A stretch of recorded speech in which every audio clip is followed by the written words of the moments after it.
In jaz mislim, da bi on tudi v plesu zaželel, če smem pripomniti. Izziv do konca razreda talentov. Mogoče v zadnji vdaji. Ne, sem povem, to mi je poln presenečen.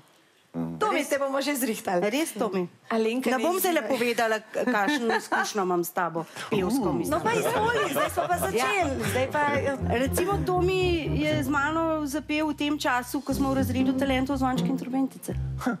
No, zdaj pa povejte, če ste to pričakovali. Jaz tudi ne. Sam veš, kako je lepo zapel. Si ima dva otroka, z njimi se igra, prepeva, z obema se vodi. Sam je pa res, da še ne plešeta. Ne še, ko pa še ona zaplešeta, bo pa še Tomi zraven. Jaz sem komentiral v bistvu tvojo kretnjo in kar naenkrat sem jaz zdaj izgubil. Spet si zelo velik dubo nazaj. Gremo naprej. Najlepša hvala, Alenka in Tomi. Hvala tudi Katarini in Aleksandru.